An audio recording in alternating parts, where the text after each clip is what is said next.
The Alternative Dig Talk. Real issues, real talk.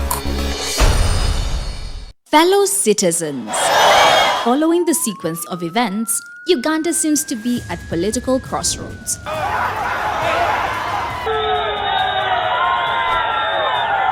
I'm not a servant of anybody. Madam, I know the law. As such, Alternative Digital brings you the Interface Show with retired Colonel Dr. Kizza Besigye. Let's keep on the same page on Alternative Digital, As he gives you the alternatives on the transition question, rule of law, human rights and freedom, youth inclusion in governance, economic stagnation, as he confirms. I'll be always here Saturday from 10 a.m. in the morning. Be there. Don't miss the live discussion on the Alternative Uganda, Digital TV Facebook pages, and the Alternative Uganda YouTube channel.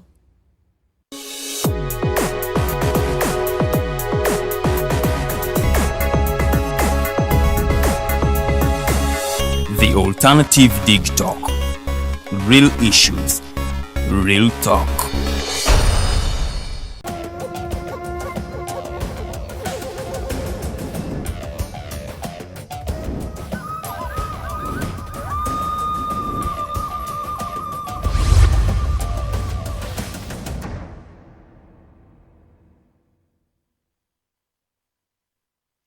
A good morning to you, all our viewers. It is such a wonderful Saturday. It is such a wonderful day that we are again here in the studios of the Alternative Uganda. We are here in the studios of Digital TV. You are welcome wherever you are. This is your wonderful show, The Interface with Dr. Kizza Besigye, and I am your host, Nixon Segawa. I want to remind you that this is the only show that you need to catch up with every Thursday. Today is the 8th of October 2022.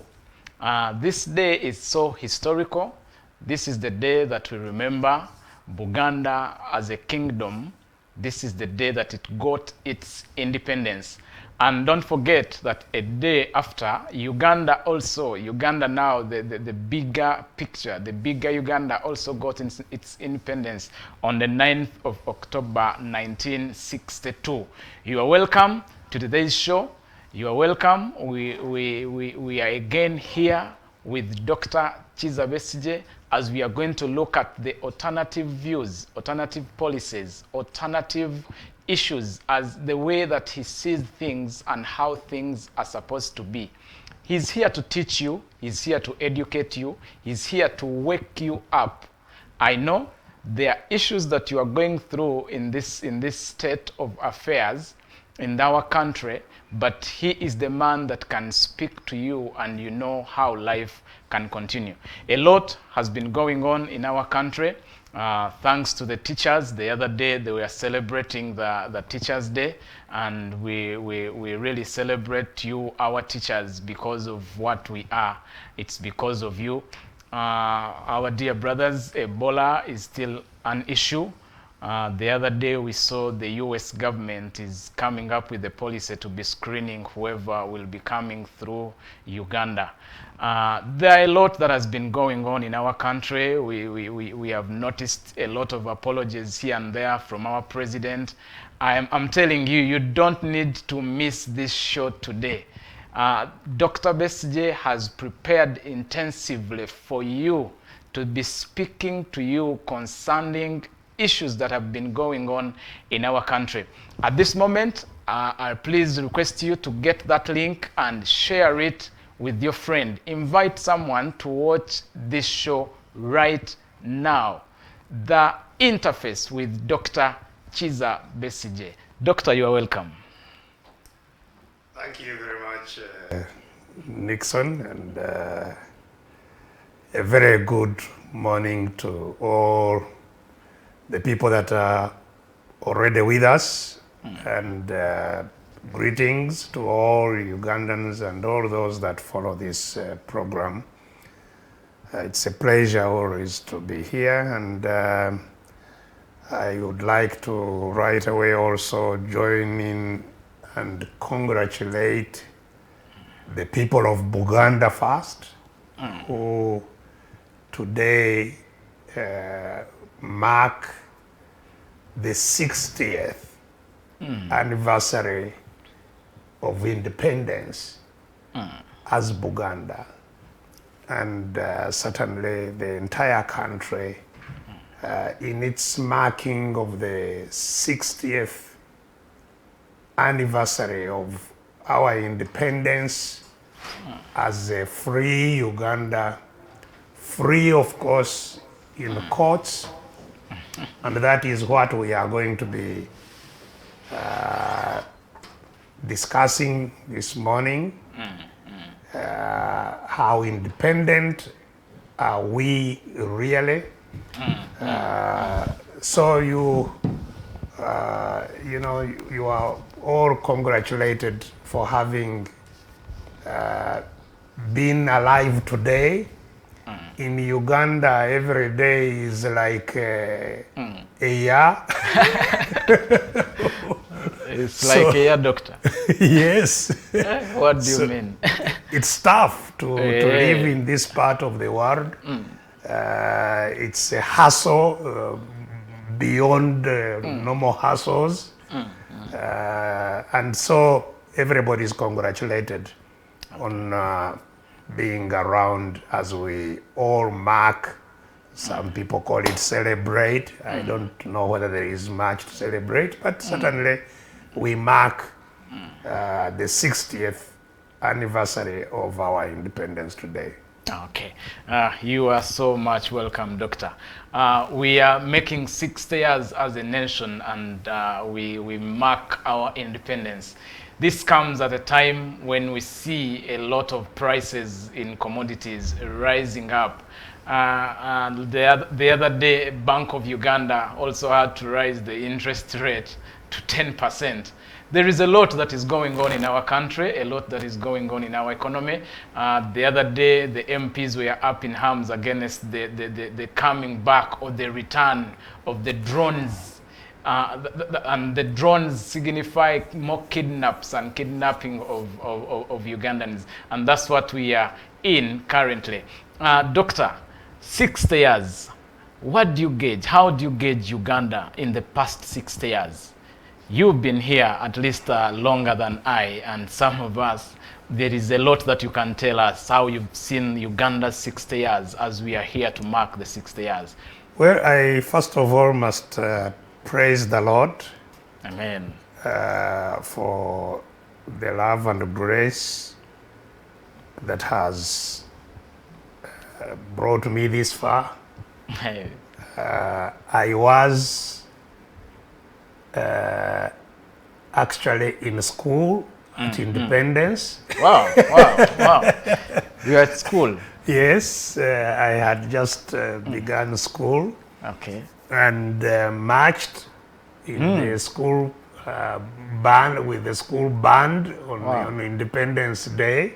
Wow, wow. And so I have personal memories. And there are just a few of us now who are 60 years and above in this country. And so it's a great privilege to be 60. Indeed, a privilege. And certainly for some of us who were also a little older at the time of independence and witnessed some of the activities of celebration. And that time it was really a celebration. There was a lot of happiness. There was a lot of expectation. There was a lot of euphoria, hoping that there's going to be a new Uganda in every sense. And so you are saying, yes, we are here 60 years, and so when I talk about the 60 years, I have lived them. Good. I have lived the 60 years. I have seen the changes, bad and good, and so I'm lucky that I can talk from first-hand experience in most of the things that have happened. Now, when we talk about changes in a country, there are many different types of changes, but the most that one would want to focus on is the changes that impact people. What has happened to Ugandans? In the 60 years. Yes, to Ugandans. Because when people talk about development and, there is a lot of focus on, we have built roads, there are more, yes, in the 60s, Kampala used to be described as a city of 7 hills. Now there are many hills. It's no longer They are no longer the 7 the hills. 7 hills. There are many hills now. Many new buildings and so on. And so sometimes there is a focus on that type of development. But at independence, the independence leadership, at that time, the government was a cooperation between two parties. That was the Uganda People's Congress and Kabaka Yeka, which was the party in central Uganda.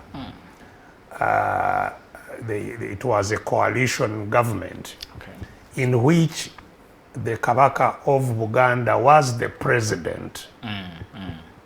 And that time we had a parliamentary system of government. So we had a prime minister who was also an MP, so everybody in parliament was elected as an MP, and then they would choose a prime minister. So a prime minister would be chosen by MPs? Yes, by the parliament. Like the speaker it is, like the issue of the speaker?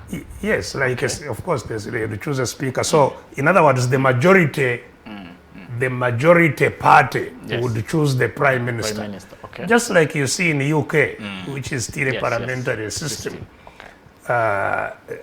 Recently, you saw the Conservatives choose another prime minister when they forced the other one to get out. So that's how it was here. And the vision of the independence government was to address 3 critical issues. Ignorance, poverty, and disease. These were the 3 cardinal issues. And as you can see, it was not, the focus was not to address roads, it was not to address, whether we have good buildings, it was to change people's lives. Ignorance, poverty, and disease. And they set out with a development program, 5-year development program targeting that. To build hospitals and health, facilities across the country, to engage in preventive health care, make sure that there is cleanliness in the homes, in the clean water, and so on, to focus on people's lives becoming healthier, and to fight off diseases amongst our people. There was a focus on investment in education. Wow. Schools were built across the whole country. at actually very quickly, you know, primary schools, secondary schools were developed. And you know, that infrastructure of the built in 5 years In 5 years. is largely still the infrastructure, the social infrastructure, the healthcare system Okay. that was built. You know, the hospitals that were built, the other health facilities that were built, the schools across the country and so on. So there was a focus on changing people's lives. Poverty, there was a clear program to deal with rural poverty because again, the greatest majority of Ugandans were and still are rural. And so there was a program for dealing with the rural poverty and mainly, you know, built around agriculture Okay. and agricultural production. As our backbone. Yes, and that's why the system of cooperatives, agricultural cooperatives, was rolled out and strengthened and invested in, and people were able to get inputs for the agriculture, to get extension workers, to show them how to improve their production, and more importantly, to create markets, to market whatever was produced, to have a marketing system that would efficiently deliver their produce to the markets and get them, you know, their returns. And so, you know, after independence, in the first years after independence, That was the agenda. That yes, was driving. and it was implemented. It was implemented And visible changes were there to the lives of on the people. upon the lives of people. And so, you know, the happiness that people felt on Independence Day was being translated into actual changes, positive changes within the population. Unfortunately, that was not very long-lived. Problems started cropping up. Okay. Actually, within the first, after about 2 years, 1964, some disagreement started creeping up, and these climaxed, of course, in 1966 with the crisis that then led to the showdown between the central government and the Buganda kingdom, and the attack on the palace of the king, the Rubiri, Yes. and then the tragedy of Uganda now began Began. and continues, unfortunately. The tragedy- Because, yes, and the tragedy is this. The tragedy is that the force that was built by the British to repress Ugandans and exploit them. Okay. That's You- the colonial masters. Yes, the 70 years of British rule, they built a force from Ugandans, a force of Ugandans, to be used to repress Suppress. the Ugandan population as they extracted, as they exploited the country, so that we don't complain and you know, and agitate. Rise against them. Yes. Now that force was the force that was handed over to the independence government. Okay, the UPC and KY Yes, government inherited this force. The force of the British, the repressive That force was repressive. that the British built to repress the people of Uganda. Okay. Now, when the disagreements cropped up, and you know, of course, in this program, we really don't have the time maybe to, but I think Ugandans, especially the younger people, would be well advised to read about that period, the history, first of all, of how Uganda itself came to be. Okay.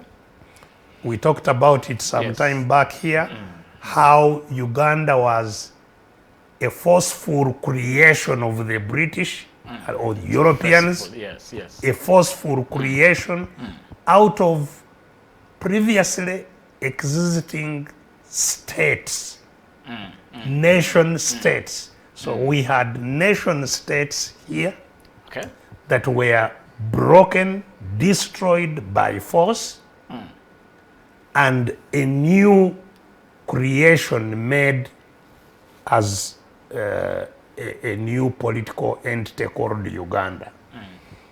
So now, at the time of independence, the negotiation of independence and the independence constitution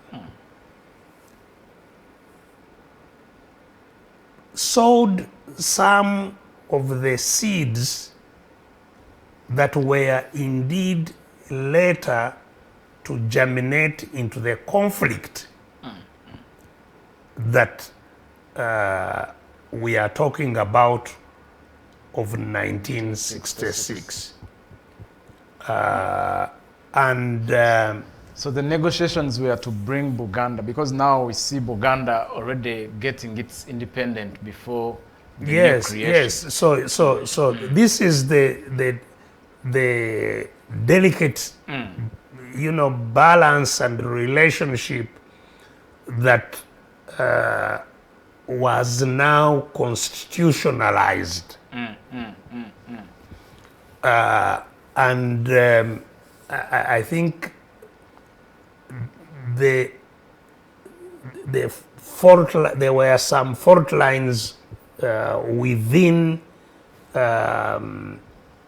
that transitional constitution, which could have been managed differently, no doubt. It didn't have to call for violence like it was. It could have been resolved through further negotiation and dialogue. But what I was talking about is the misfortune that befell our country then was that in the resolution of the contradictions that existed and maybe increased as the new government went on, led to the use of the colonial force. The repressive force, a force built and used by the colonial regime to repress. It did not know anything else. That was its purpose. Its purpose was to repress. Ugandans. Yes. So then it was pulled out. And the main, you see, part of the contradictions that I am talking about that were not resolved, for example, was the contention over parts of Uganda by two previous nation states. So there were counties that were claimed by both Bunyoro and Buganda. And these were nations. Yes, previously, yes, they were nations. The nation of Bunyoro and the nation of Buganda. They had been, of course, at loggerheads every now and then. Each one trying to expand into the other. And so Buganda claimed some counties, and Bunyoro had lay claim on the same counties. Now this was not resolved before independence. Okay. And in the independence dialogue that we have talked about, it was then decided that it will be resolved after 2 years or within 2 years after independence through a referendum. Hey. And yes, and that's why I said that the conflict started more or less 2 years. Because now, as it was being resolved, of course, you had now the Kabaka, who was of Buganda, who was also the president. So Bunyoro by then had who within the ranks? Because the prime minister was the former president of Bote. Yes. So Bunyoro maybe wasn't well positioned. This is it. So and this was, you see, it also had partly the colonial overtones, because Bunyoro clearly was the strongest kingdom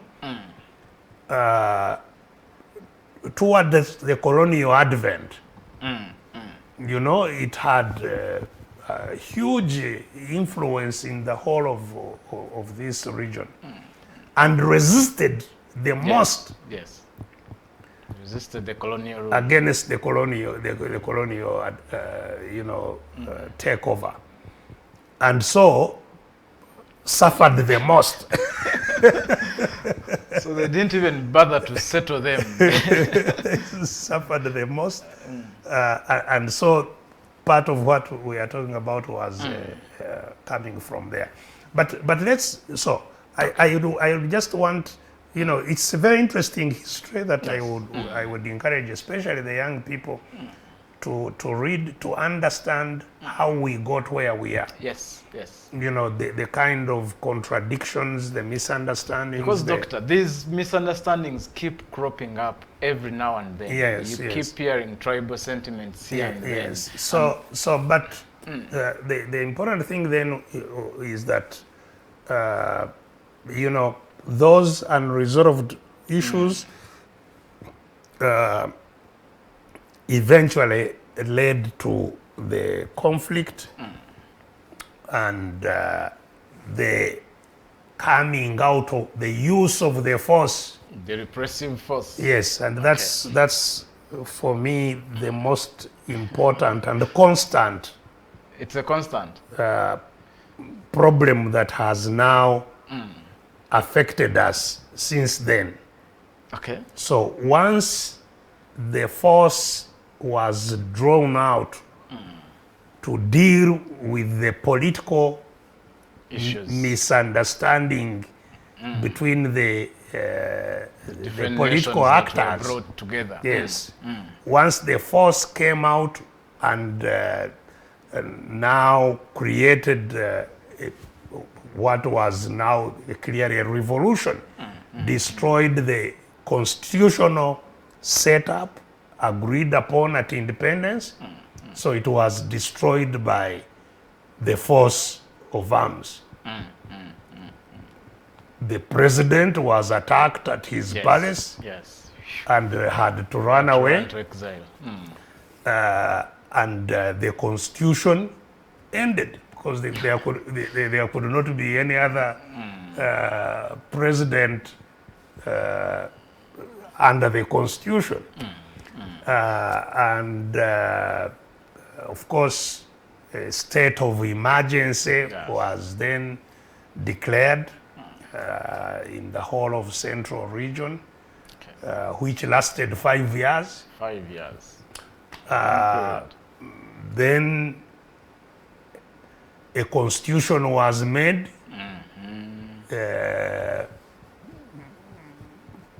unconstitutional.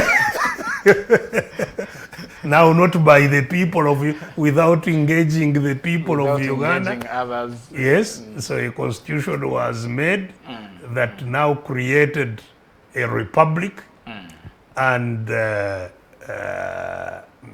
Obote was now The constitution. yes, and he now changed from being a prime minister, he became the president.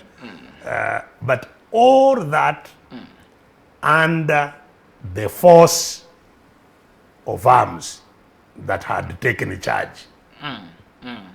You see. And having now used that force to control the country, Okay. it was to turn back and overthrow him. The same force. Yes, the same force now realized that after all, it's the one that Brought him up. that has created all this, and so why not have it ourselves? Okay. And so the change that happened at that time was a change of use of force to control politics. That's the most critical thing that happened. Use of force to control politics. And that's why since then, every change has only been by force. Since then. Yes, because it is force in power. It is. Whoever has just joined us, we are with Dr. Kizza Besigye on the Interface Show, and we are still analyzing and discussing how far Uganda has come. We are looking at the history of our country.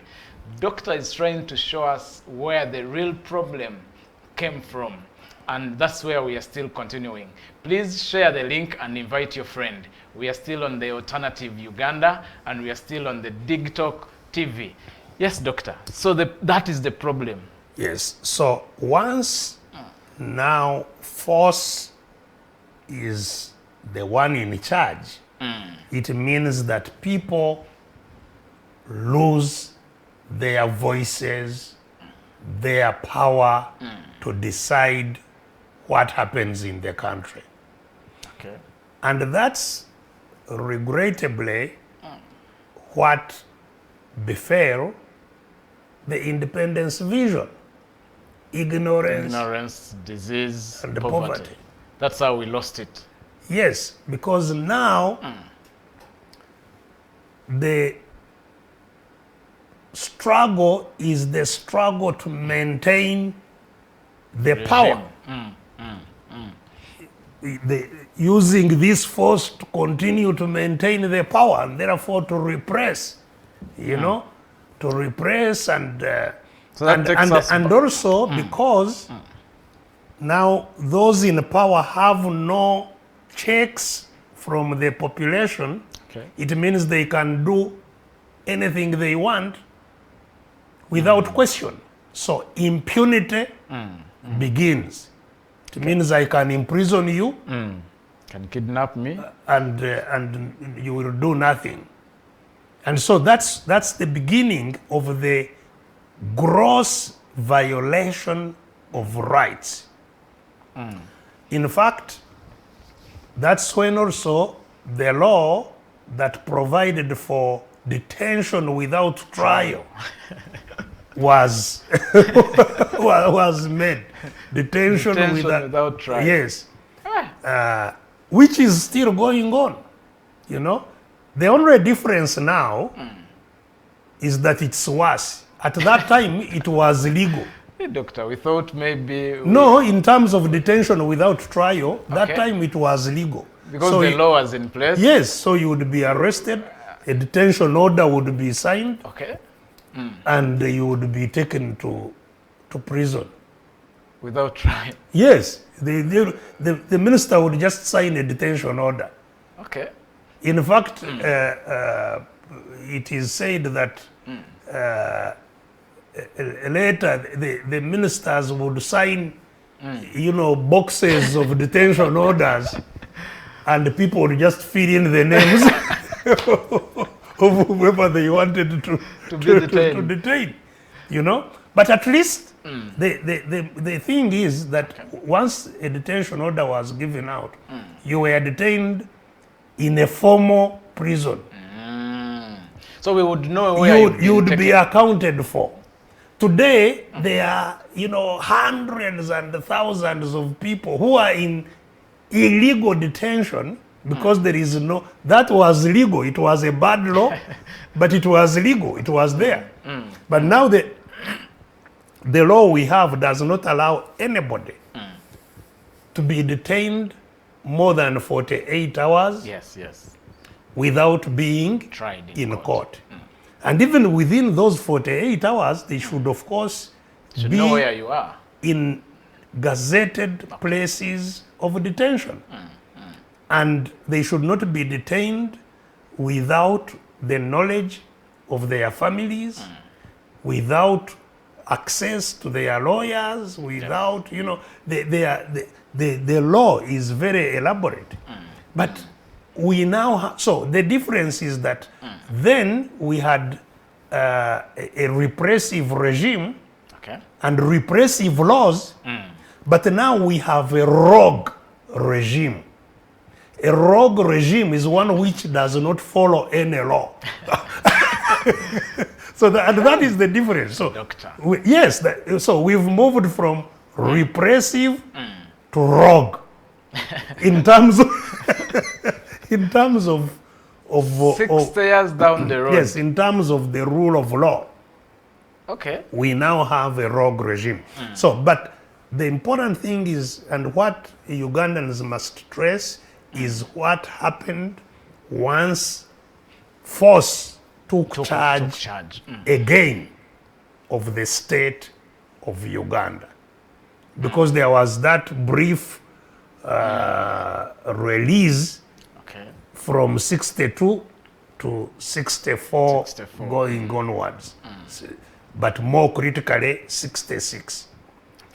And so once that force took charge, people lost control of the country, lost power again.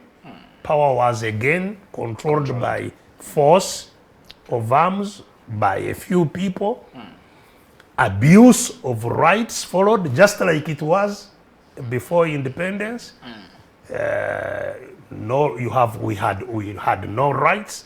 We lost our rights again, and violations of human rights began. The exploitation, just like it was by a few exploiting the rest, began. Corruption and bridled corruption,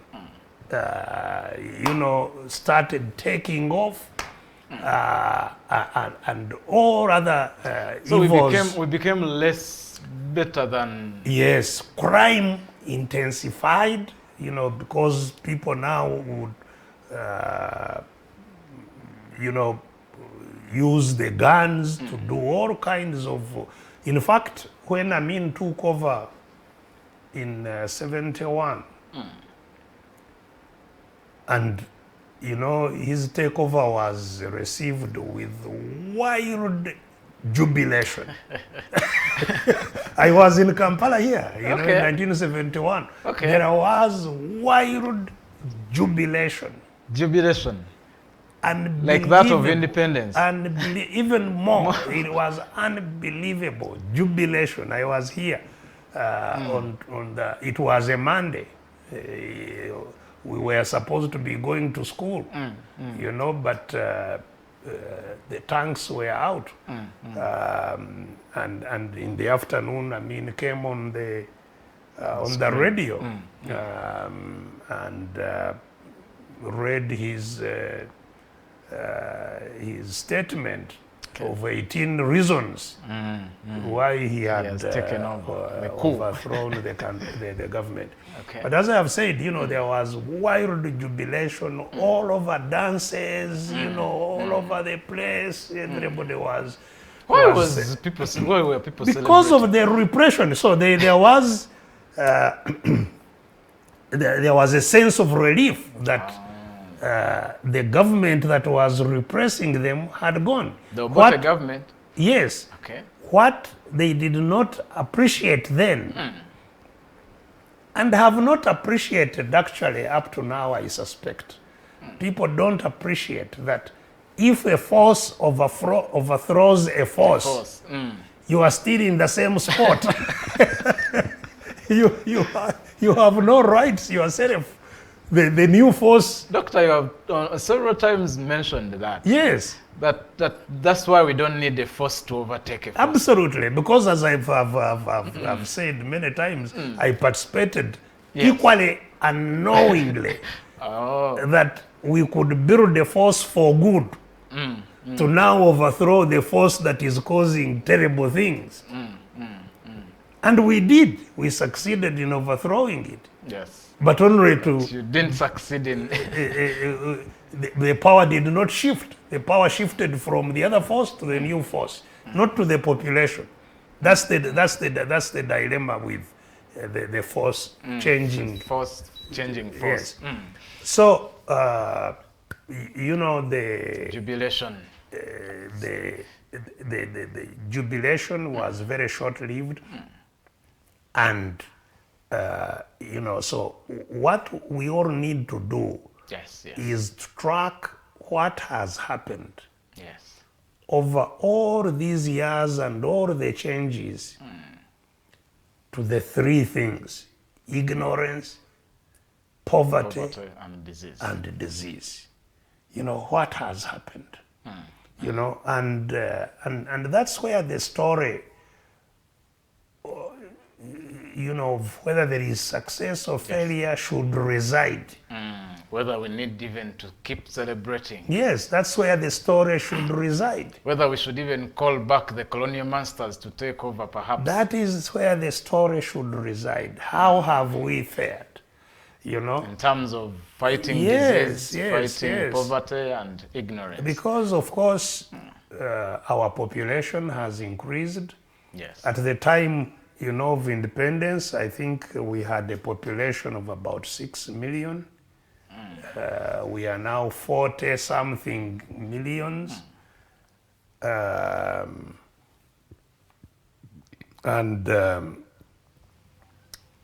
We have not expanded how to care for them.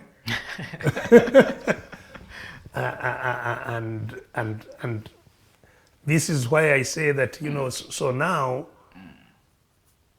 and throughout this period, if you care to analyze where this question of ignorance, disease, poverty, you'll find that increasingly Uganda is segmented. Okay. Where you have that small clique of people who control power, and their cronies and the people around them living in a different world, and the rest of the people living in a totally different world. So even when we talk about, we have made development, you know, they like to say gross domestic product.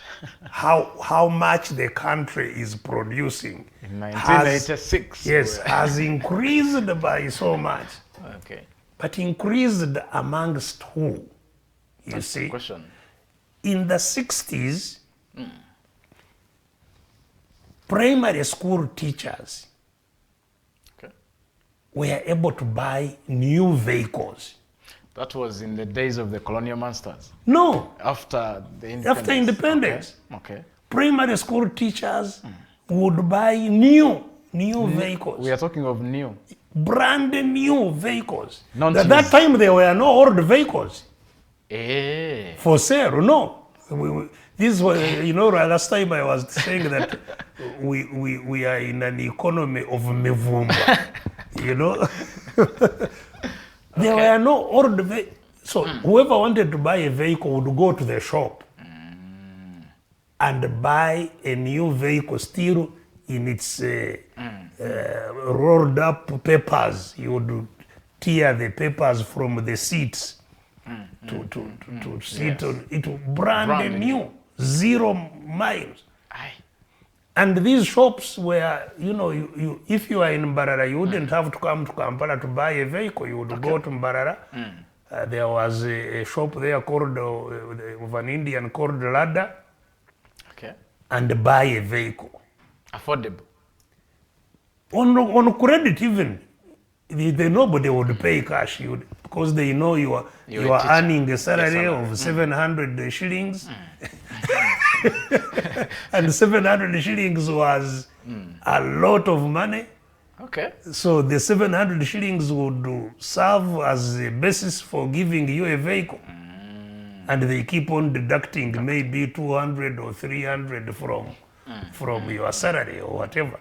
So you had people in villages, building decent homes and earning real good incomes from their produce and so on. Children going to schools. And as I've said, the population was smaller, but it was catered for. Now, the population during all this time of what some people call prosperity, the population has been expanding. The wealth has been expanding, but amongst very, very, very few people. Okay. And even the few that concentrate wealth, when eventually they are overthrown, the ones who overthrow them take over their their wealth and start building on that. Okay. So, in the 1960s, every child from all over the country, depending on how you are endowed by God to be intelligent, Okay. every child could literally go to school and get to university. Okay. Because school fees in the primary schools was affordable. That's fighting ignorance. Yes. When I went to school, I took my own school fees. It was 3 shillings 3 shillings. for the term. Yes. 3 shillings was still a lot of money that time, but How would it be translated to our shilling? but these days? affordable. It was affordable. Yeah, 3 okay. shillings, so 3 coins Okay. was my school fees for the term. And in a good school, Okay. So parents could afford to pay primary school fees. And as I have told you, we had great teachers that were well paid. Yeah, they were even driving. Yes, that they were the smartest. enjoying whatever they they are were doing. the smartest. Very respected in the community. Because it was a priority. It was a priority. So teachers were highly respected. Every young kid would aspire to become a teacher. Okay. It's shameful. Now, young people, you find they aspire to become RDCs. not a teacher. To become maybe an RDC, is the one they see You see the one driving. with a pickup and soldiers guarding him, and but what does the RDC really do? So the teacher, education, this is what I'm telling you, Okay. education was accessible to all, to the highest point possible. Okay. I've been saying it over and over again, that, Mr. Museveni, who is in charge, who has been in charge of Uganda now for nearly 4 decades, Longer than all the rest. if he grew up under the conditions he has created in the country, there is absolutely no way he would have ever gone to university. Absolutely no way. Sure. He knows it. There is no way his father Amos Kaguta, his late father would have paid 8 million per year for tuition at a university. He would never, because his parents were poor, just like most other kids in Uganda. But the university education was free. Education after senior 4 was completely free. Wow. HSC was completely free. Even those who went to secondary school from poor homes would get bursaries to cover their education. Bursaries given by their districts, not even by the... Not the state Not house. even by the... There was a system, no state house scholarships. Or No president's office. Absolutely. So there was a system that provided education. To fight ignorance. Yes, there was a system and accessible to all. You see, now as we moved Yes. away towards these 60 years, that system broke down. It became now survival of the fittest. There was a system of getting jobs. Okay. Once you were, whatever education you had, whatever, to get a job, there was a system, very, very elaborate system. Okay. And it would take the best. You would compete and it would take the best. And that's how you can develop, Okay. by using the best in public institutions. The reason we are where we are is that the system of meritocracy, Okay. selecting the best for public service and for whatever employment opportunities there are, that collapsed. Nobody in Uganda now can tell you that I got a job without knowing anybody. That, I made an application, went and did an interview, and I received my appointment letter. So it's not about what you know, but who you Absolutely know. not. Yes, and so we have wonderful minds Okay. that have no opportunities. First of all, opportunity to get education. Secondly, opportunities to serve their fellow, human beings in this. So that, as we talk now, in fact, as we celebrate this particular 60th anniversary, Okay.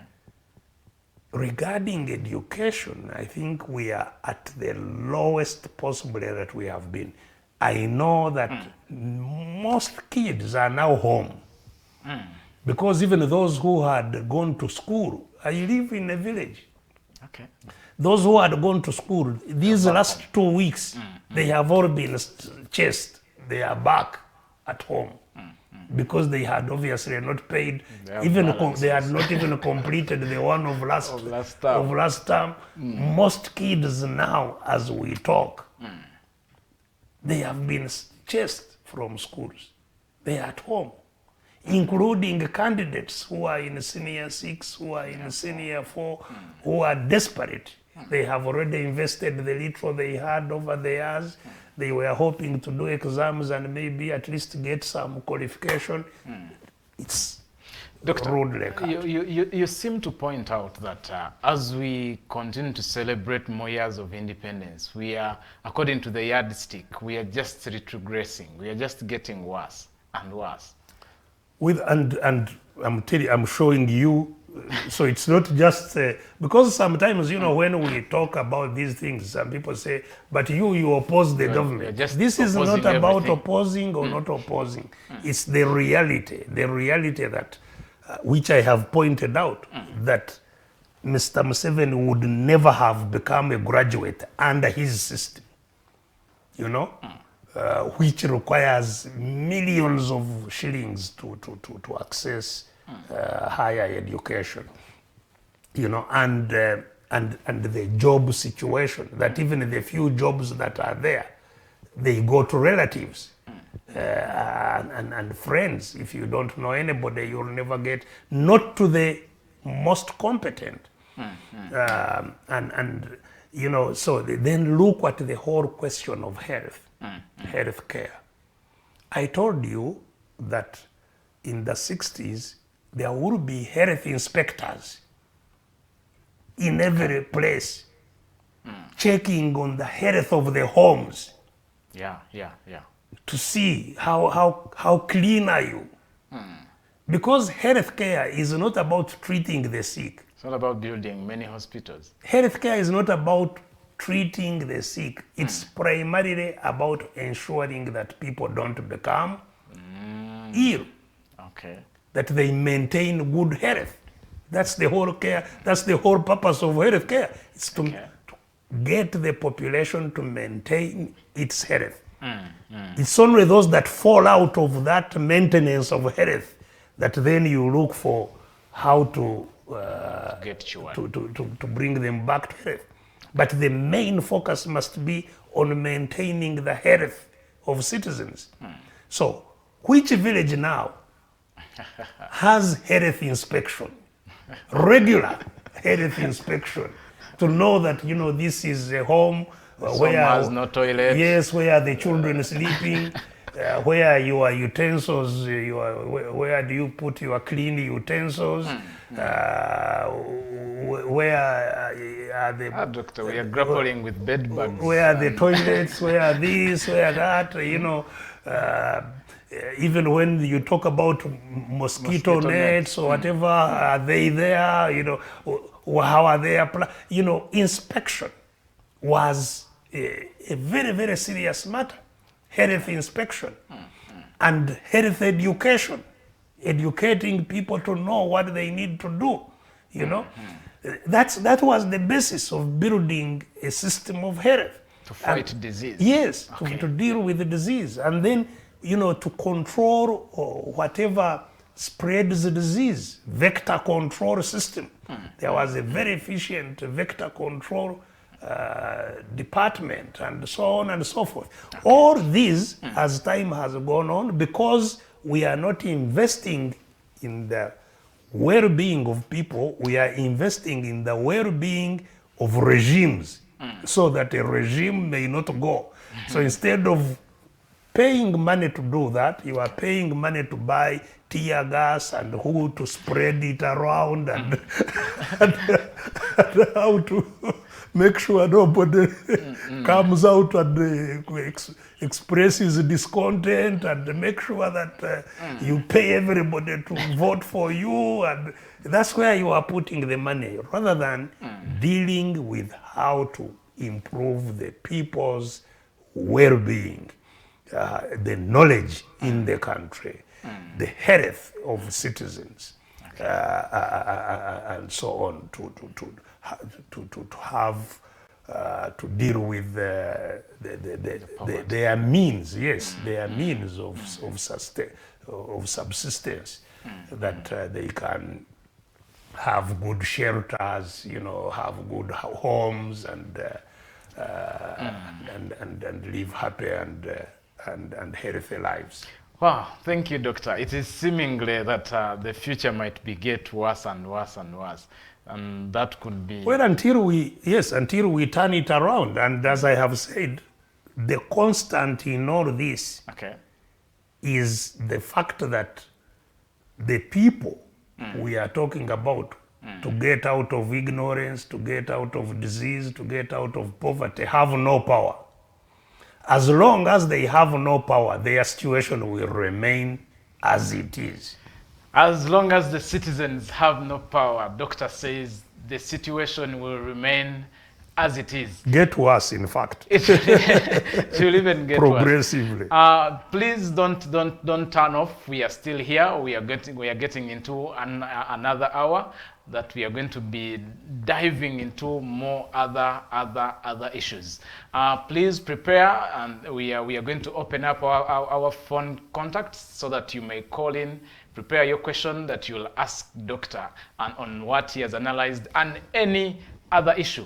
We are going for a short break, and when we return, we are going to look at the apology that President Museveni put up on behalf of his son.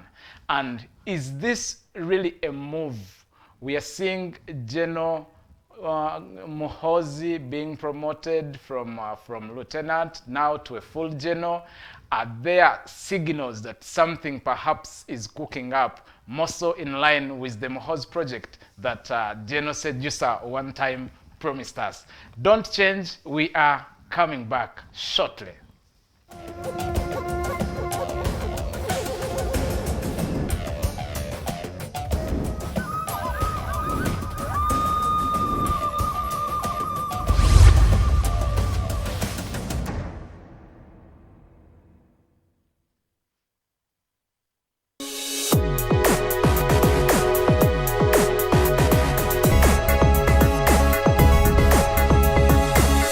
The Alternative Dig Talk. Real issues, real talk.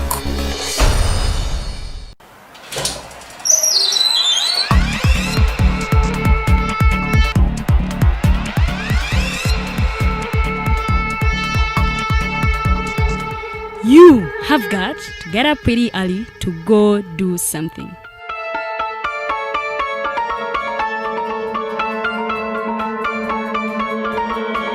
We are the Alternative Dig Talk.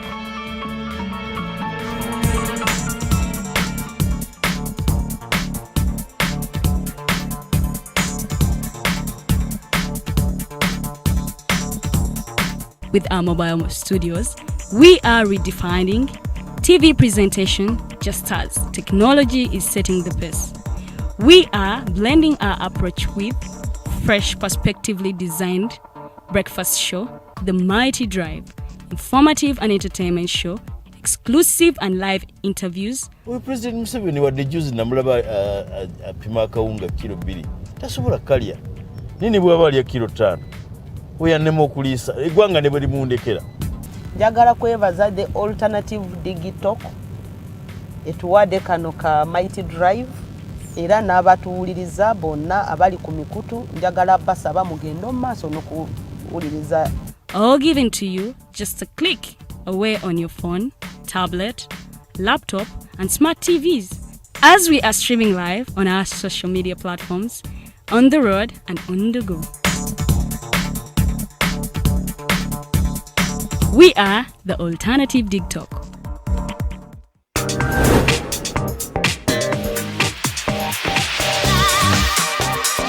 Hello, beautiful people. You're welcome to the Snap Talk with your girl Teddy Tenjo every Saturday, right from 6 to 7. It is your responsibility. Omwana wo kubeera mu nyumba nga teyasuze bweru mbo bamubanja rent.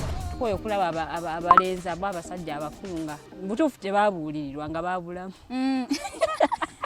Towerabira nti tuli wano ku the Alternative Dig Talk. Mukwano gwange gwali topic kiki wandiyagadde twogereko. Is it about family? You can take your time, look for a job, stabilize. Men will come. Men will always be there. You will get the men. Bonna goyagala musajja yenna goyagala ojja mufuna. Embaga ketuuke. Bino bitu byasenga na ojja bafuna. Naye ng'oli asitudde ttu yakedde ku macabaga nti nsitudde ttu. Naye nga mu butuufu agambye nti gy'akyali. Akyali muto. Is it outside family? Is it society? Oh, could it be relationships? Just be commenting a topic yona gyandiyagadde twogereko tujjako tujogera kwano ku the Alternative Dig Talk ku share enganzi the Snap Talk.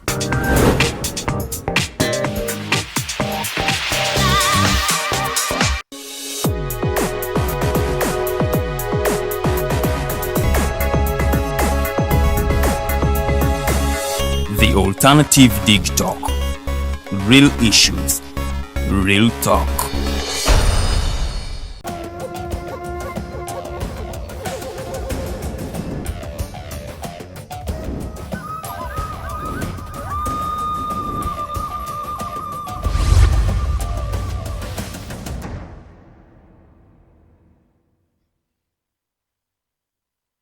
All right. You are welcome. Once again, we are still on the Interface Show with Dr. Kizza Besigye. I'm still your host, Nixon Segawa. Thank you, all the people that are sending in your comments, and I request that you keep sending in your comments. I'm seeing a lot of brothers and sisters are watching from different parts of the world. People from Dubai, we send you greetings. People from the US, we send you our greetings. People from Mbalara, people from Luwero, people from Kampala. Yes, we really send you greetings, and please send in your question. I'm seeing a lot of comments here, and you people, you can keep them coming in. There is a good supporter here. Is called Besigye-holic. Kano, we are ready to fight. Bano abaradde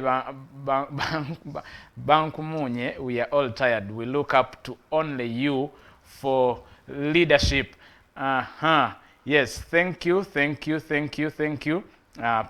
Doctor, people are really loving the show, and they are loving whatever you are really discussing. Pobla Doso says the accessible system was under Obote 1. Elas Jason says, for sure our beautiful country has been destroyed and sucked out beyond repair. We are now living in a jungle law where the fittest survive. You can keep in your comments coming in. We shall read them, and the doctor shall respond to them. Like we said as we are breaking off, we are opening up our lines. You can also call in on 0789 017 145. It is 0789 017 145. You can also call on Airtel line on 0759 132 310. 0759 132 310. You can call in, and doctor will be ready to respond to you. As we are there, the general who is now being promoted, who was promoted, came up with a tweet, and this tweet was to the effect that Uganda, he can annex Kenya within just a period of time, and Kenya would be under Uganda, perhaps become Uganda's district. These issues have called on a lot of reactions from the public, even from our neighbors, and we saw the president coming up. He did two things. He condemned whatever General Muhoozi did, but as well he went ahead to apologize, and he also went ahead to have him promoted. Dr. Besigye has a lot to say about all that move, and it is the time that we receive your alternative views on whatever was done. You know that circus that was in the week that we are coming to the end. Yes, I know the circus, but it really doesn't take a lot of my attention because it's just a minor symptom. It's a symptom of the bigger problem that we were talking about, of the problem of capture of the state of Uganda. That's the bigger problem. By a few people. You see, I've talked about what happened in 1966. Yes. The force taking over control of the state of Uganda since 1966. Okay. Up to now. That state itself of the force, the use of force, has had different extents and forms of control. Okay. The military state itself has differed. So, for example, under Amin was obviously the power. But Amin also had the military council that was powerful. Yes, Okay. the military council Was powerful. yes, which had taken over power with him. These Moses Alis Yes, and yes, yes. so on. There were other powerful people within the military council, and they would help. Okay. But what happened, you see, in 1986, I've been talking about this. When NRA, the National Resistance Army, overthrew the UNRA, the Uganda National Liberation Army, that was headed by General Tito Kero Rutwa. The National Resistance Army that took over, and in the declaration of that January 86, said that it had handed over the power that it captured, that Yes. the army captured, that it had handed it to the national resistance movement Okay. to manage. But even as those constitutional changes were happening, the reality is that the family of Mr. Museveni then itself captured the force, captured the National Resistance Army. So the National Resistance Army captured the country, but even as it was doing that, it was captured itself by its commander. That's where you people also got captured. Yes, it was captured by its commander. And so we have been under personal rule or family rule.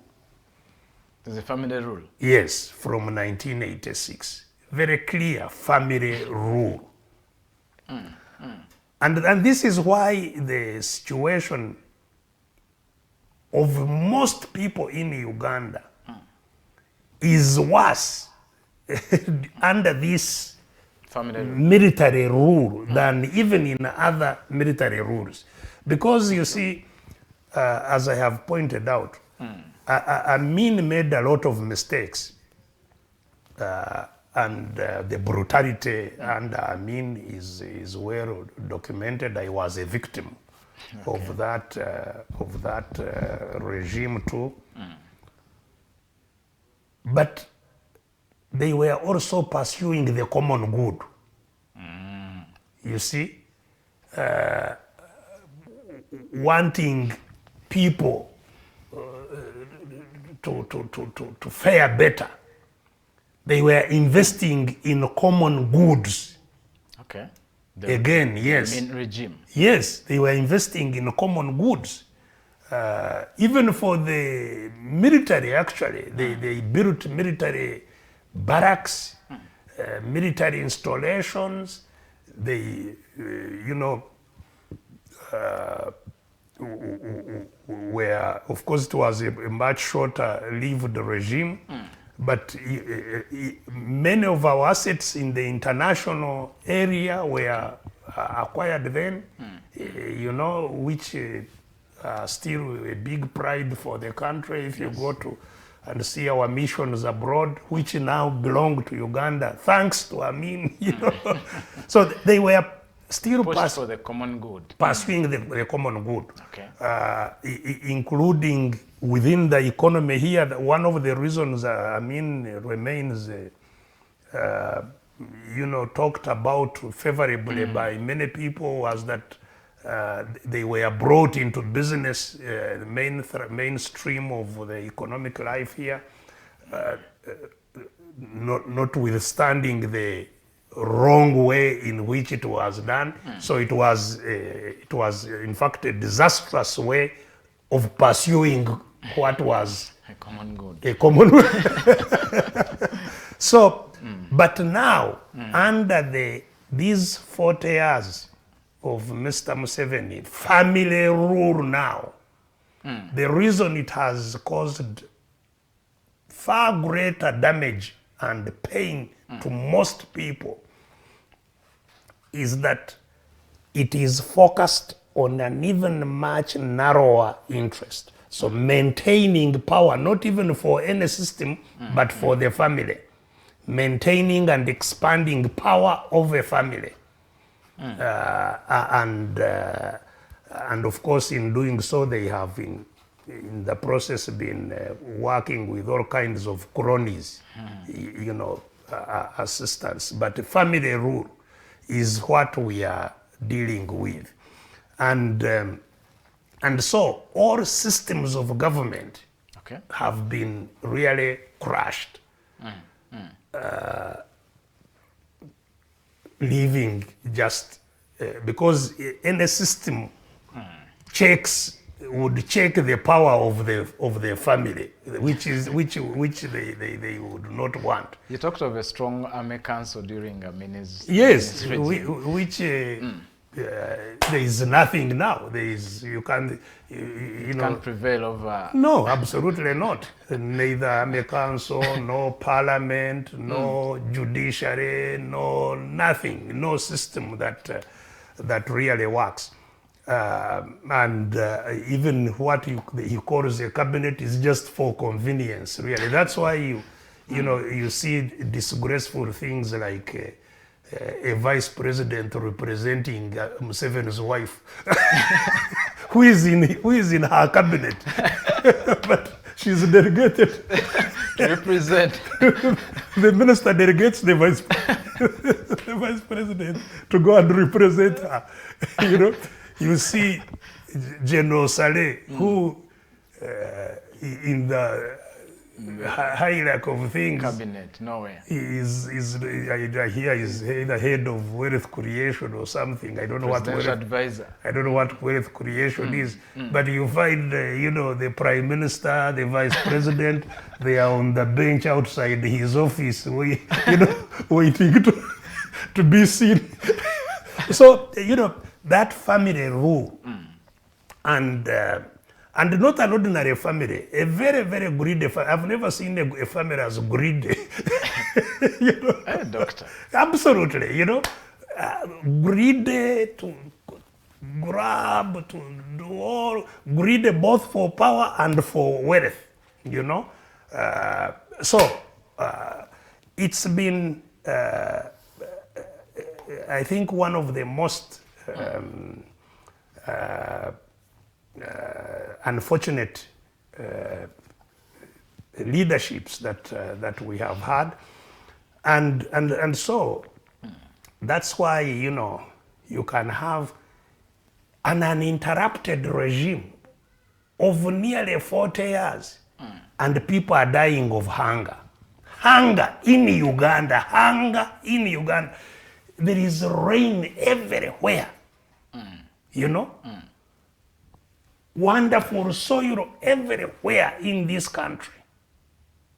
And you have a regime, 40-year regime, that tomorrow you will see, as usual, the rituals, you will see Museveni inspecting guard in a country dying of hunger.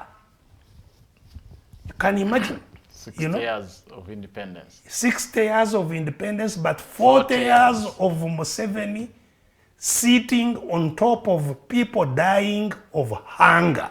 Uninterrupted 40 years. You can. It's a complete disgrace that nobody should even. When I hear His Excellency, how can he be His Excellency? His Excellency sitting on hunger. Basic survival of people, that it's not there. I saw the other day soldiers blocking some FDC leaders who were taking relief items to people who are desperate in Kasese. That the regime itself has, so we have And all it invests in, instead of dealing with these problems so that there is no hunger, so that there is, even when there are disasters, the response to disasters is, even the disasters should be avoided. Because you hear now that they are talking about planting trees on those mountains, but they were trees. They were trees. They were decimated by these same thieves who we are talking about. Selling timber. They were trees there. They destroyed the environment in the first place. So these disasters are man-made disasters.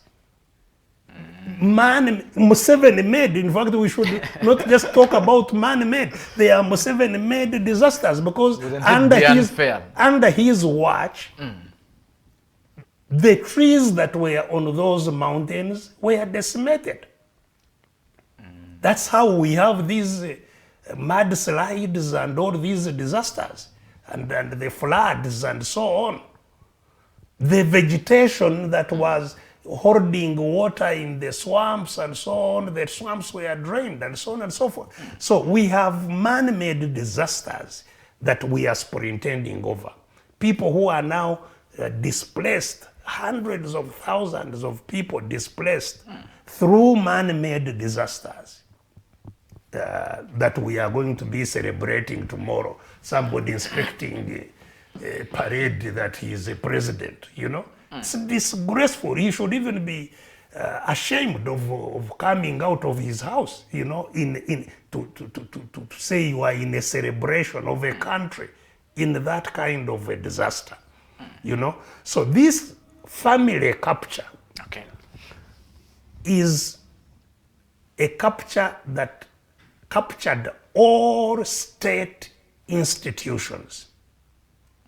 All state institutions are now family institutions.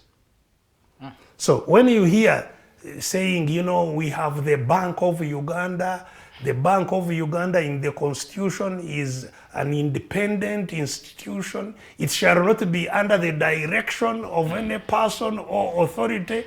That was destroyed together with the Constitution. There is no that independent Bank of Uganda. The Bank of Uganda is the Museveni Bank of Museveni, not the Bank of Uganda. It is the Bank of Museveni. So whoever manages the bank, like the late Mutevire, is just a storekeeper of exactly. There's because no managerial work is yes, doing. Museveni will raise a phone and say, Mutevire, send me here 500 billion. Okay, sir, when are the trucks arriving to load?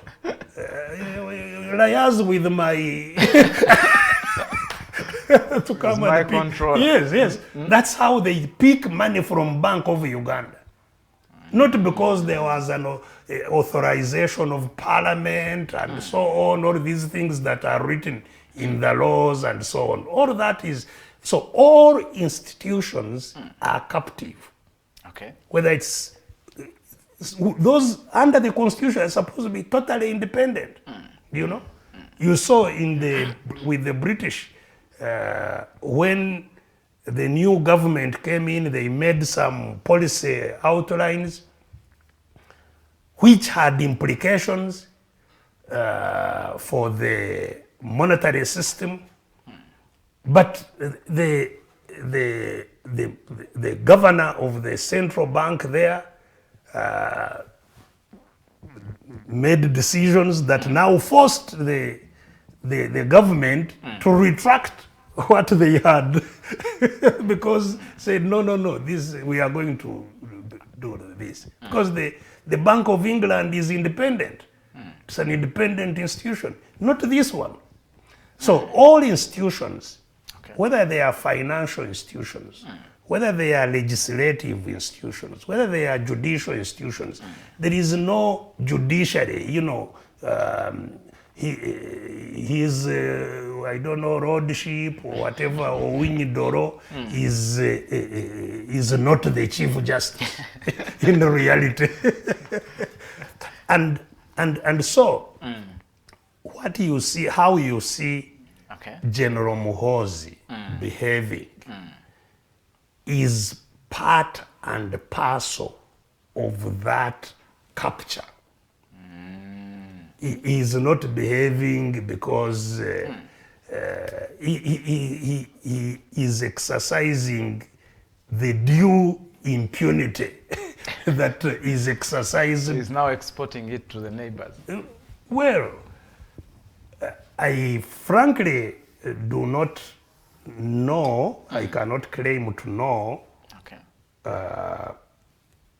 what all that is about, because I hear some people are saying that it's a method of publicizing himself. Capturing the social media. Don't mind whether it is notoriety, you know, that he is publicizing himself as a nuisance in the region. But everybody knows the nuisance now. and so if that is his mission, I guess it is achieved, that everybody knows there is some nuisance around in a military uniform. And so I really don't know what games they are playing. I don't know whether in that how he relates to his father.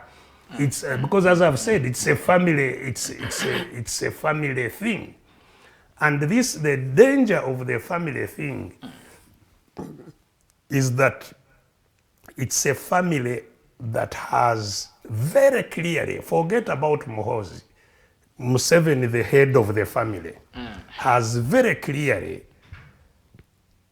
been intent on expanding his power beyond our borders. That there is no doubt about that. The intention of Museveni, not of Muhoozi. Muhoozi is, I really don't know how to describe Muhoozi, and I wouldn't want to get very much bogged down there. As I have said, Muhoozi is just within the family, and this is family rule. You will be missing the point if you look at just Muhoozi. It is family rule. And that's why the father is the one apologizing on behalf of the son. It's just a family rule. The son can't even apologize. No, as I've said, it's family rule. It's family rule. Okay. And the head of the family has been very clear for a long time, talking about expanding that power beyond Uganda. Sometimes he couches it in terms of East African integration, East African, African integration, and you know, he couches it in all kinds of things. But his expansionist tendency and idea is, I think, clear to all those who have been following Mr. Museveni's activities, political actions, and that's why the force that he captured, which is now his force, and that's why even Museveni calls it Miami. You saw the son calling it Miami. I have no quarrel with that, because that's what exactly it is. Yeah. That's the reality. I hear some people saying, "Why are you calling our army your army?" It is their army. It was captured. The Uganda People's Defense Force. Yes, but now just like the Bank of Uganda, it is it's a name. You know, okay. Bank of Uganda. I've told you the right name would have been Bank of Museveni. You know, so even this force, even the army should be. Yes, even this force is no longer the national resistance army. It's a Museveni resistance army. It's a Museveni force, and the force is what should be traced. Where is it? It is in Sudan. It is in Congo. So we should trace the force. To know how his power and his intention, the intention of his power in the region, you know. So very clearly, he believes in take of power by force, no doubt. He has the power he has by force. He took it by force. And secondly, there is absolutely no doubt in my mind that he would want to use that force to expand the power. And indeed has, to a significant extent, expanded that power through that force. It is the UPDF that has, in a large measure, created and sustained the Southern Sudan. And indeed, one of the attributes I have been hearing mentioned about General Muhoozi is that he was in Southern Sudan, you know, maintaining order there. In Congo, you know, and so on. So that is why the utterances of Muhoozi should not be taken lightly. Sure. And I believe, because there are more serious people in Kenya than here, especially the elites in Kenya are definitely far more serious than our elites. They follow events in the region very, very closely. In fact, whenever I'm in Kenya, even in remote places, I don't expect people to know me. You find some people come up and say, "Oh, you Besigye, we are following what is going on." Ordinary people in Kenya, they follow. Unlike our people, they don't really know what is happening in Kenya, what goes on in Kenya, in Tanzania, but Kenyans are very alert and politically active in the whole region. Of course, even in business, they are not just alert for purposes of keenness to know what is going on, but they are also active in the economies.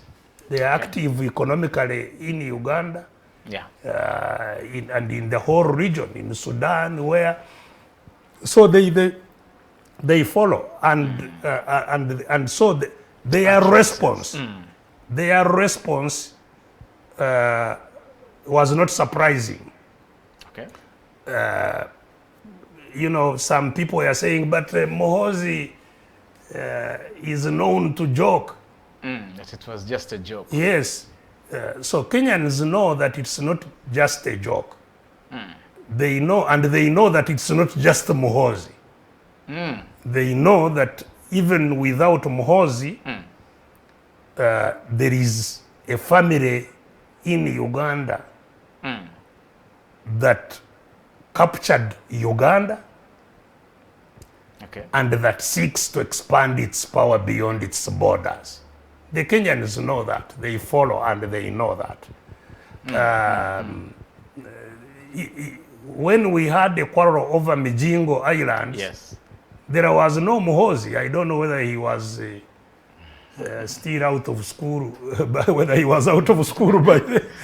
There was no Muhoozi, you know, and it occupied a lot of space and time and effort.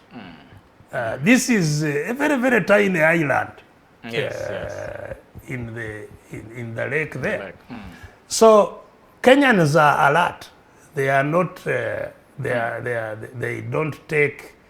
They don't just look at the surface. Okay. And say maybe this general is just joking. Just a joker. No. They don't even just look at the general. They see where the general is coming from. Okay. You know, and so. How should we take such utterances? The utterances of Muhoozi should be viewed in terms of the family rule. It's the family. It would appear that within the family there may be some elements, expectedly, as in most families, of contradictions, that there are some people in the family are not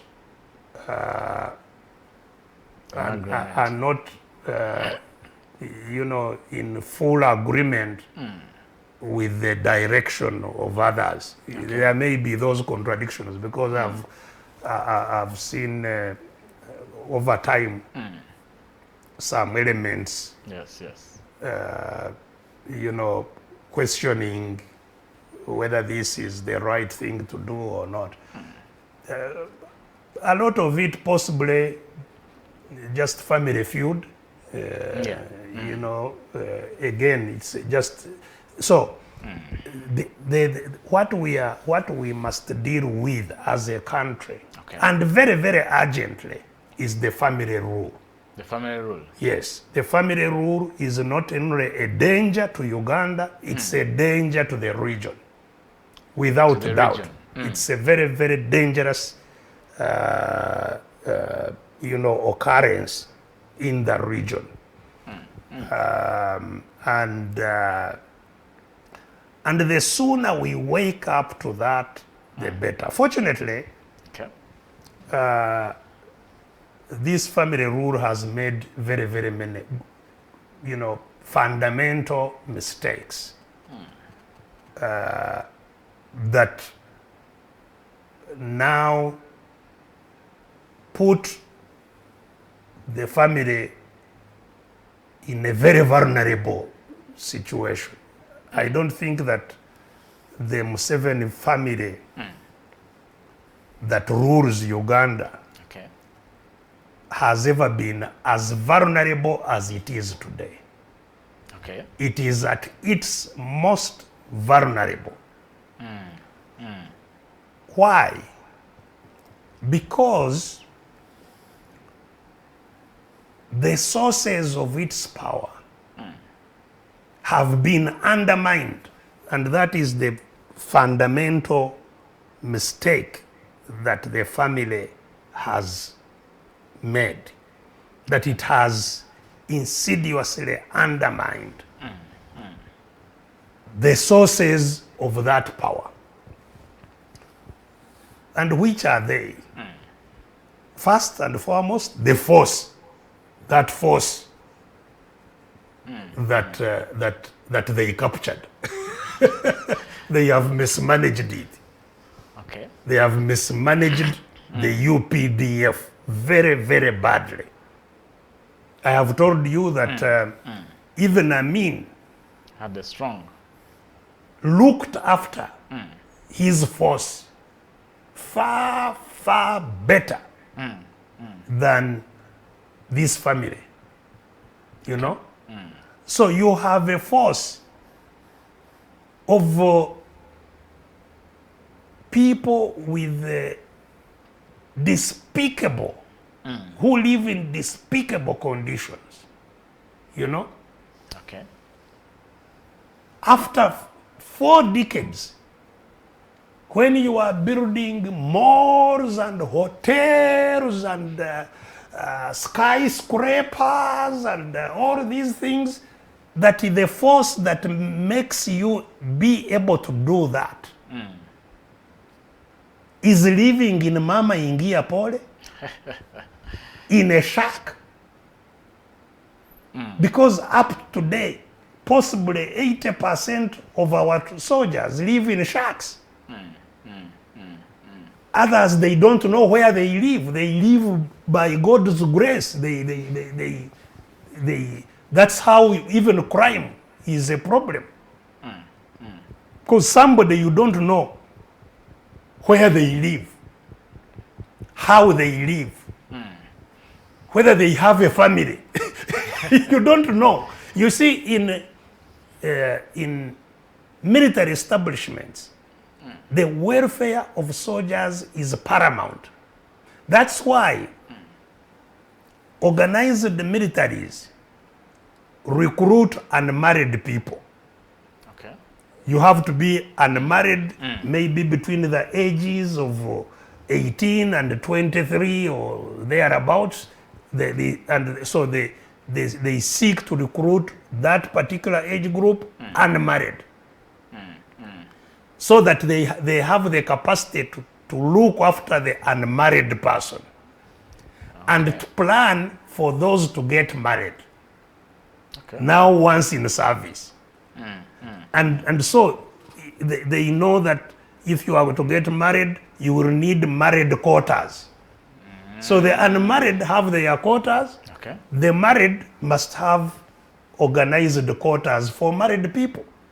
Okay. Because once they get married, they are going to have children. That's true. You cannot live in a share. You find families sharing one uniport. Family. Where they have a uniport, because even uniports are a privilege. You find families sharing. So the lack of welfare. And 40 years, people are living in shacks. The majority of your soldiers are living in shacks. Doctor, we have a well-established SFC command center. Yes, there may be a command center. That's where not where soldiers live. You see, I'm telling you, the greatest majority of our soldiers today, let them deny it, they live in shacks. You do not find that this is a barracks, this is for the married quarters, where, you know, people can live with their families and children in dignity, you know, that children not living under the bed of the father, and so on and so forth, that you know, you have this is where they go to school, and they are all going to be having decent education, and this is where they have, if they are sick, they have their health care here, and this is, you know, they have leave every so often, and they will have decent transport to their homes to have leave and to come back, and, you know, that you have a well catered for force. Okay.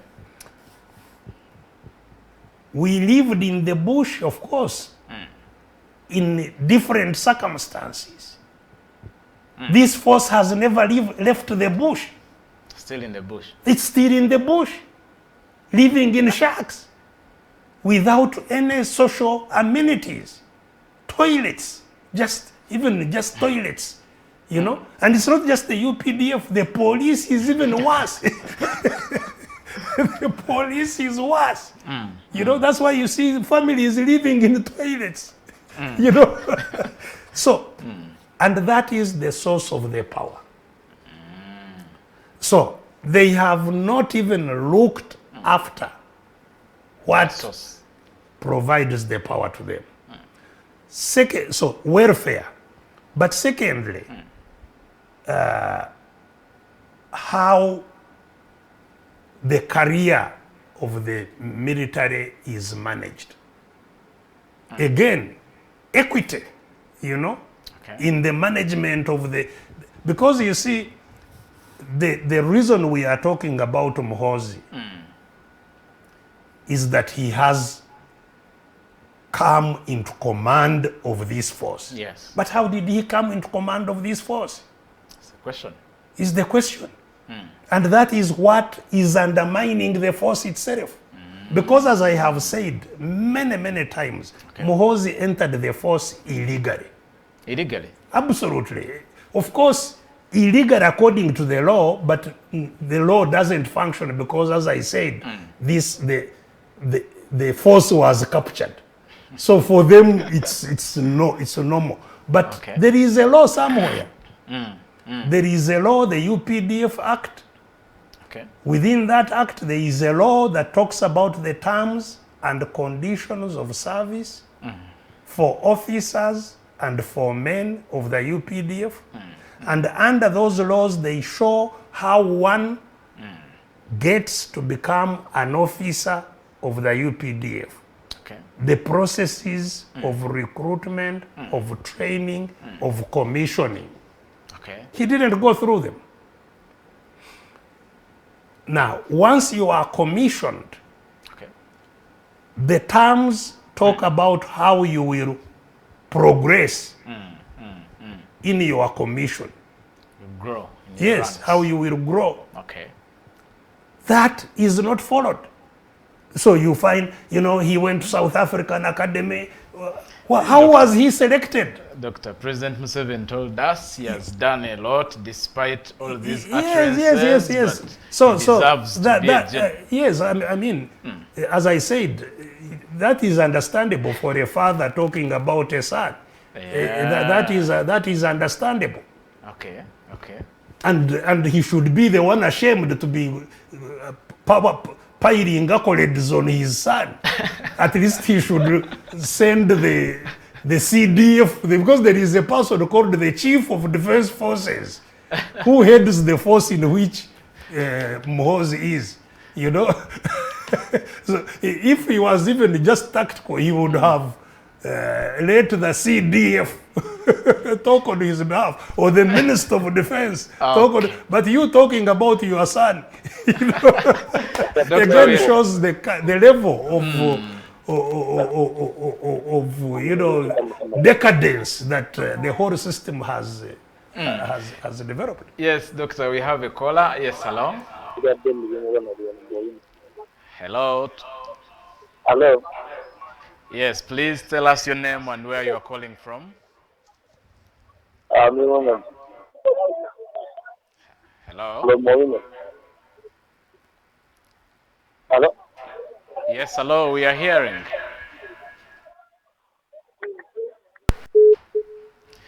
Okay, we have lost that caller. Please, you can also pick that phone and call on 0789 017 145, or you can also call us on 075 913 913 then 32310. You can please call us on those numbers that you're also seeing on your screens, and you can speak to Doctor. Yeah, so I was telling you Yes, that, Doctor. That the reason the family is in a very vulnerable situation, Yes, first yes. and foremost, it has undermined the force that it captured, but the force that brought it to power, and the force they used to maintain it, to maintain that power, undermined its welfare, undermined its professionalism, and this is why we say we are professionalizing. You can't professionalize without regularizing. The reason they call it a regular force is that it depends on regulations. It must be regulated that, if we trained as cadets, Okay. there must be a system through which we now access further training. So you find somebody has had 3 courses when the other one has never had any course. Yet they entered at the same time. They have the same abilities, or even the other one has much higher ability, but has never been given a chance to get training. So the injustice within the force, injustice of how people get opportunities, is huge. Opportunities to train, opportunities to be promoted, opportunities to be deployed. You know that even people have talked to many people who have paid money to be deployed. Especially if you want, like those who go to Somalia. Because they earn a little more. You have to pay your way to get. So the injustices within the force have undermined the force very, very badly. The morale, Yes, doctor. Let us receive this caller. Yes, hello. Yes, Sebo. Ono mirimu musinze wano mu Owino. Yes, Sebo, tuongere ku ddoboozi. Ono mirimu musinze wano mu Owino Sebo. Okuva mu Owino. Okay. Nze nno munnange njegaddeko baza pulezidenti waffe oyo Dokita. Yes, Sebo. Ebintu byamaze ebbanga ayogerako nti Mayi Museveni ateekateeka mwana we. Ate tekaseera buli omu akirabe bujjo bana bagamba mbu y'omu ne Mayi Museveni. Hello? Kino kakiraga lwatu oli ateekateeka mwana we. Okay. Yamuyagade n'ababuuge bazza tuba nga asomesa eggwanga. Okay. Kale, agambye nti kyeraga lwatu nti oli ali mu kusika kukubira paasi mwana we. Kyabadde agezaako okunnyonnyola. So, nzikiriza, of course, oli akubira paasi mwana we bw'oba ky'ogambye. So, the force that brought and sustained them has been undermined very badly. Now, and of course, part of that undermining has been to try and quickly bring Muhoozi to its top, which has been achieved now. He's a general, and that's why even they have been hurrying to discharge the senior generals, because there were other generals there who, even himself in his tweets, he has quarrels with the old men. The old men were not giving him support. Yes. But in fact, he even forgets that he is also now an old man. Because if you are becoming to 50 years, half a century, you think you are. So, but his mind, I think, he thinks he's still young. So, so that process of Muhoozanizing the force. So now is full there, full general. Has left a lot of bitter taste along the way of people who have served diligently, made huge contributions, not being rewarded. While Muhoozi and his friends, because he has also his cronies within the force. He's also built a force around him. Yes, move with him.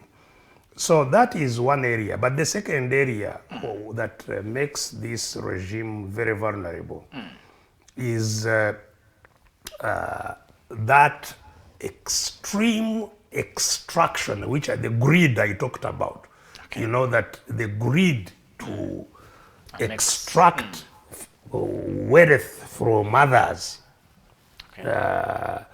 has extracted so much and for so long that where they have been extracting from has dried.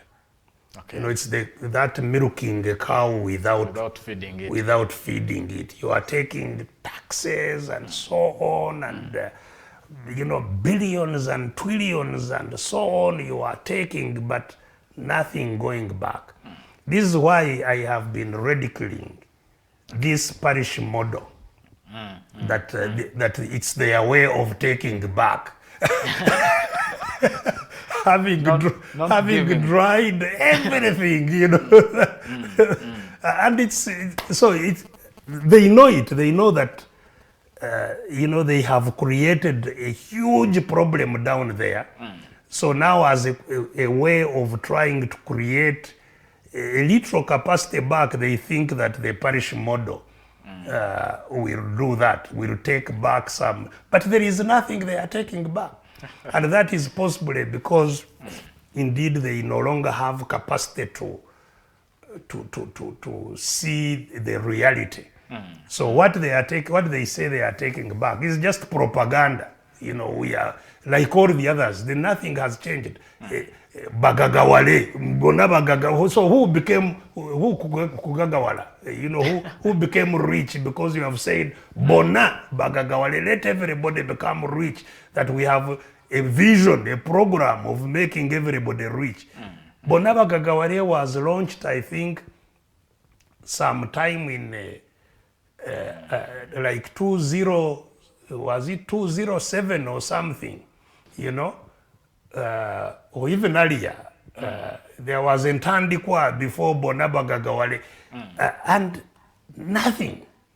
This parish model is the same propaganda, you know, taking less than even crumbs back to where you have extracted so much.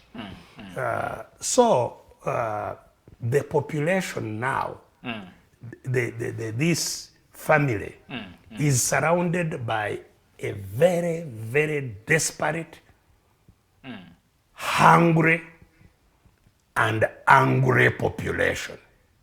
They should know that. Okay. Doctor, as we are coming towards the end of today's show, there is a comment here from Alan Kayombia. He says, when you say the family rule that goes beyond Uganda, where does that family get that power that not only rules Uganda but beyond the borders? Then they must be beyond your capacity, Afande. Well, whom did you say it is? This is Alan Kayombia. Kayombia is entitled to his opinion. You see, the British Empire controlled the whole world. Not just... the family controlled the whole world. Yes, it controlled the whole world. Some vestiges, some remains of that are still visible. The Queen of England is still the head of state of Canada. The Queen of England is still the head of state of New Zealand, of Australia, of many other territories. But you know, England and the United Kingdom has, you know, reduced back to an island. The reality is that it's now an island of about 60 million people that is struggling like other countries. Okay. So what happened to the empire? And it's not the first empire, of course. The Roman Empire was a huge empire. Where is it?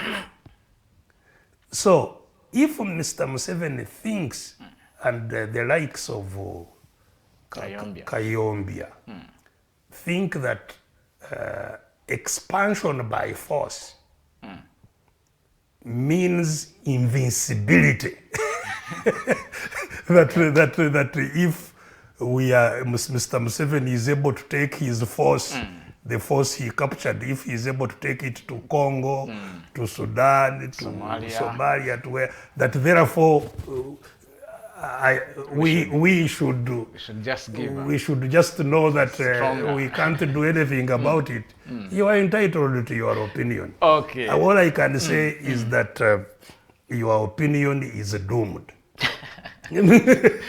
At least doomed by history. That those who projected power to expand eventually collapsed back to even much smaller than they were before. Yes, Doctor, as we are coming towards the end, you've been talking about the vulnerability of this family, the family rule, and how most vulnerable they are. Where does that leave us? Doesn't that mean they will still keep on ruling because they are so vulnerable? Well, the two are not, cannot move together. They are not. Yes, Doctor, because if you are vulnerable, you cannot keep on ruling. They may fear. So the vulnerability means that they are approaching the end. Oh, okay. You see, and that's what happens to, family rule like they are trying to build. And I've been talking about how they are not anywhere comparable to the efficient builders of empire. These are very, very inefficient, very incompetent builders of an empire or of power that expands. They are very incompetent. That's why I told you, that Mr. Museveni, after 40 years, to be superintending over hunger, over a country that is starving, to be superintending over an economy that can only be qualified as an economy of mivumba, where everybody uses second-hand things, until people now you are putting on second-hand underwear from other countries. That's what we import. Second-hand underwears, second-hand clothes, second-hand household things. You find a second-hand fridge, second-hand this, second-hand cooker, second-hand. If you are in a country of second, and of course the economy that does not produce really anything worthwhile, that is sustained by the magnanimity of others. Our healthcare budget, 80% of what is Uganda's budget of health is paid for by foreigners. Foreigners pay 80% or more of our budget to maintain our health. And you say you are a president. So, and that's why I said that at the end of the day, the realistic thing of who will be inspecting the parade tomorrow, the real name is not His Excellency President. It is Semivumba. Semivumba will be inspecting a parade 60 years after independence, to celebrate his country being a country of Mivumba. That is what we have in reality. That's the interface with Dr. Kizza Besigye. We can't go longer than this. I would request Doctor to say goodbye to our dear viewers. Yes, a goodbye with a lot of optimism. Because when we say that what has been creating all this chaos is vulnerable, what it means is that it is our time to organize and take advantage of this vulnerability and end the injustices that our people have suffered, create the real independence. So we achieved independence from the British. We must now achieve independence from those who have dominated us since independence. 60 years is enough. The British ruled us for 70. We cannot afford another 10 years. 60, because the British were, as I said, was a world empire. These are just, crude people from Rwachtura. We can't allow them to also rule as long as the British. So we must end this. That's why we must act quickly, unite, organize, and end this injustice. We shall be there, and God is a God of justice.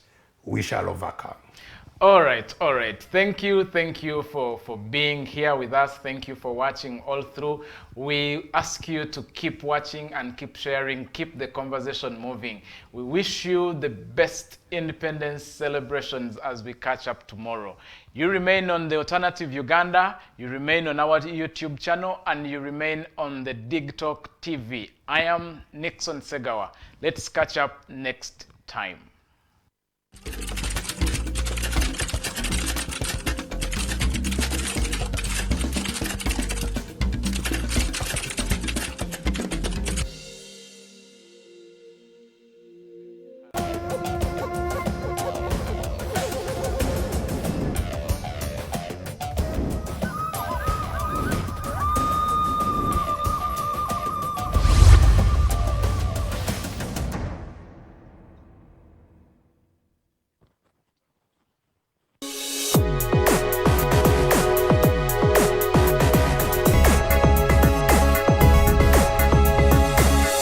The Alternative Dig Talk. Real issues, real talk.